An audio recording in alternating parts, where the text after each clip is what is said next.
നമസ്കാരം. Raf talk ഫുട്ബോളിലേക്ക് അവർക്കും സ്വാഗതം. വേൾഡ് കപ്പിന് ഇനി 100 ദിവസത്തിൽ താഴെ മാത്രം. അർജൻറ്റീനയുടെ വേൾഡ് കപ്പിൽ ആദ്യ മത്സരം അൾജീരിയക്കെതിരെ ജൂൺ 16-നാണ്. ഇന്ത്യൻ സമയം പറയുമ്പോൾ ജൂൺ 17-ന് പുലർച്ചെ 6:30-നാണ് ആ മത്സരം. ആ മത്സരത്തിൽ ആരൊക്കെ ഇറങ്ങും അർജൻറ്റീനയുടെ സ്റ്റാർട്ടിംഗ് 11-ൽ? ഇപ്പോഴത്തെ സ്ഥിതി വെച്ച് ഒരു പ്രഡിക്ഷൻ നടത്തുന്നുണ്ട് TYC sports.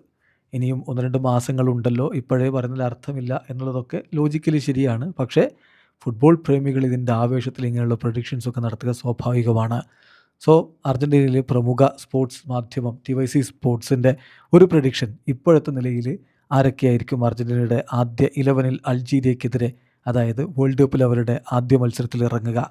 Goal കീപ്പറായിട്ട് Emiliano Martinez ഉണ്ടാകും. അതിൽ സംശയമൊന്നുമില്ല. പരിക്കിൻ്റെ പ്രശ്നങ്ങളില്ലെങ്കിൽ ഈ താരങ്ങൾ തന്നെ ഇറങ്ങുമെന്ന് വിചാരിക്കാം. അപ്പോൾ എമി മാർട്ടിനസ് ഗോൾ കീപ്പറായിട്ട്. ഡിഫൻസിൽ നാഹുവൽ മൊളീന, അദ്ദേഹം ഇപ്പോൾ സ്കലോനി നല്ല രൂപത്തിൽ പരിഗണിക്കുന്ന കളിക്കാരനാണ്. അതോടൊപ്പം QT റൊമേറോ, ടോട്ടൻഹാം ഹോട്ട്സ്പറിൻ്റെ സൂപ്പർ താരം, സെൻറ്റർ ബാക്ക് QT റൊമേറോക്കൊപ്പം മാഞ്ചസ്റ്റർ യുണൈറ്റഡിൻ്റെ താരമായിട്ടുള്ള ലിസാൻഡ്രോ മാർട്ടിനസ്, ഇവർ രണ്ടുപേരും ചേർന്ന് അർജൻറ്റീനയുടെ കോട്ട കാക്കുമെന്നാണ് പ്രതീക്ഷിക്കുന്നത്.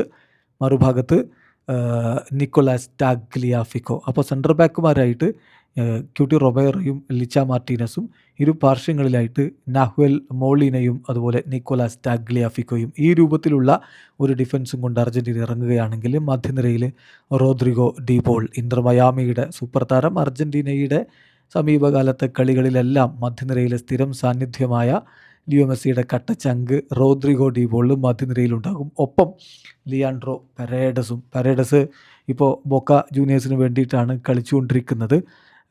പക്ഷേ വേൾഡ് കപ്പിന് എന്തായാലും അദ്ദേഹത്തെ ഉൾപ്പെടുത്തുമെന്നാണ് പ്രതീക്ഷിക്കുന്നത്.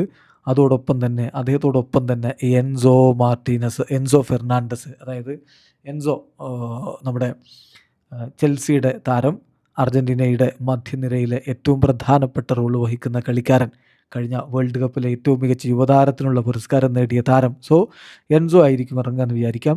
അലക്സിസ് മാക്കലിസ്റ്ററും ആ ഒരു പൊസിഷനായിട്ട് കോമ്പറ്റീഷനിലുണ്ടാവും. പക്ഷേ TYC സ്പോർട്സ് പറയുന്നു എൻസോ ഫെർണാണ്ടസ് അവിടെ ഉണ്ടാകും. മുന്നേറ്റത്തിലേക്ക് വരുമ്പോൾ ലയണൽ മെസ്സി അല്ലാതെ മറ്റാര് അർജൻറ്റീന നയിച്ചുകൊണ്ട് കളിക്കളത്തിലേക്ക് ഇറങ്ങാൻ ഇപ്പോഴും തൻ്റെ മാജിക്ക് തുടരുന്ന ലിയോ മെസ്സിക്കൊപ്പം ഹുലിയൻ അൽവാരസ്, സമീപകാലത്ത് അത്ര വലിയൊരു ഫോമിലല്ല അത്ലറ്റിക്കോ മാഡ്രിഡിലെങ്കിലും അദ്ദേഹത്തിൻ്റെ മികവ് അർജൻറ്റീനയുടെ ജേഴ്സി അണിഞ്ഞാൽ 10 മടങ്ങായി വർദ്ധിക്കുമെന്ന പ്രതീക്ഷയിൽ തന്നെ ആരാധകരിക്കുന്നു.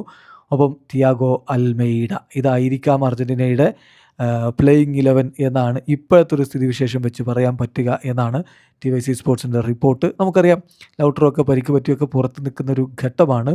അപ്പോൾ ഈ ഒരു ഘട്ടത്തിൽ ഹുലിൻ അൽവാരസും തിയാഗോ അൽമേഡയും ലിയോ മെസ്സിയും ചേർന്നുള്ള മുന്നേറ്റ നിര. എന്തായാലും ഇനിയും മാസങ്ങളുണ്ട്. അർജൻറ്റീനയുടെ സ്ക്വാഡ് പ്രഖ്യാപനം ഇനിയും വരാനിരിക്കുന്നു. അപ്പോൾ ഇതിലൊക്കെ മാറ്റങ്ങൾ ഉണ്ടായേക്കാം. പക്ഷേ നിലവിലെ അവസ്ഥ ഇതാണ്. നിങ്ങളുടെ അഭിപ്രായം കമൻറ്റ് ബോക്സിൽ രേഖപ്പെടുത്തുക. വീഡിയോ അവസാനിക്കുന്ന ഫുട്ബോൾ ലോകത്തെ കൂടുതൽ വിശേഷങ്ങളുമായി റാഫ് ടോക്സിൽ എത്താം.